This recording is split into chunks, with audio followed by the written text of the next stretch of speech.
लखनऊ में all India शिया personal law board की बैठक हुई। इसमें वक्फ संपत्तियों की सुरक्षा और वक्फ संशोधन बिल पर चर्चा हुई, जहां शिया मुसलमानों के लिए अलग कमेटी बनाने की बात हुई है। हुसैनाबाद ट्रस्ट की इमारत की खराब हालात पर भी सवाल उठाए गए हैं। तो वहीं मौलाना सैयद मेहंदी को फिर से बोर्ड का अध्यक्ष चुना गया है। उम्मीद पोर्टल पर भी बैठक में बात हुई है। इस बैठक में शिया समुदाय से जुड़े कई मुद्दों पर चर्चा भी हुई है। अंदर जो हमारा वक्फ तरमीमी बिल है, इसके ऊपर बाकायदा चर्चा हो रही है। इसके अलावा सच्चर कमेटी की तरफ से एक अलग बोर्ड बने, जिसमें शियों को पूरी तरीके से अलग से नुमाइंदगी दी जाए, क्योंकि हम अकलियत में अकलियत हैं, माइनॉरिटी विद इन माइनॉरिटी हैं, हमारा हक दूसरे खा जाते हैं।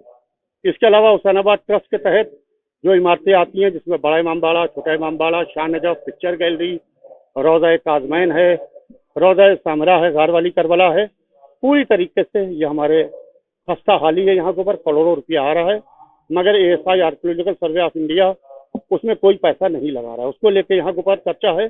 और हमारा जो एनुअल सेशन है, इजलास आम है, उसको लेके चर्चा है कि एनुअल सेशन हमारा कहाँ पे होगा, उसका भी अभी ऐलान होगा। और इसके अलावा प्रेसिडेंट मौलाना सैयद साहिब मेहंदी साहब, जो हमारे 2 बार अध्यक्ष रह चुके हैं, उनकी मुद्दत कार पूरी हो गई थी।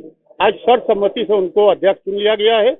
और इसके अलावा अभी जो हमारा इजलास आम होगा, 28 दिसंबर डेट उसकी फाइनल हो रही है कि 28 दिसंबर को लखनऊ के बड़े इमामबाड़े में उसका इजलास आम होगा, तो वहाँ के ऊपर फाइनल मोहर लगाई जाएगी।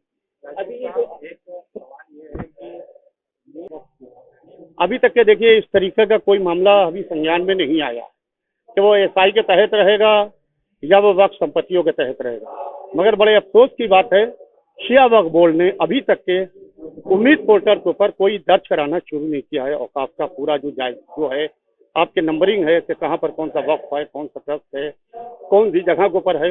अगर से वो समय निकल गया जो सुप्रीम कोर्ट ने दिया है, और उसके बाद में लड़ाई लड़ी गई, तो फिर कोर्ट में जाके एक लंबी लड़ाई लड़ के आएंगे, और अगर जीत गए तब कहीं जाके, वरना ये संपत्तियां हाथ से निकल जाएंगी।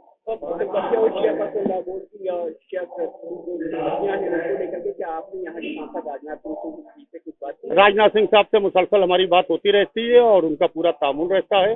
हमने राजनाथ सिंह साहब को बाकायदा हुसैनाबाद ट्रस्ट के लिए भी, औकाफ के लिए भी बात की है। अभी चंद रोज पहले उन्होंने हमारी खैरियत के लिए टेलीफोन किया था, तो बाकायदा वक्त के ऊपर उनसे तफसीली गुफ्तगू मैंने की।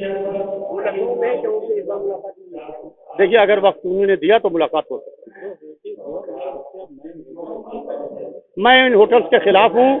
बड़े इमामबाड़े से छोटे इमामबाड़े तक के ये आज़ादारी रोड है, पूरी तरीके से ये जगह आज़ादारी के लिए वक्त। और यहाँ के ऊपर जिस तरीके से खाने के होटल खोले जा रहे हैं, लोग पैसे लेके होटल खोले दे रहे हैं। इमामबाड़ा, दरगाहें, करबलाएं पीछे चली गई हैं और खाने के होटल सामने आ गए हैं। अवाम इसको लेके बहुत नाराज है, लिहाजा ये खत्म होना चाहिए।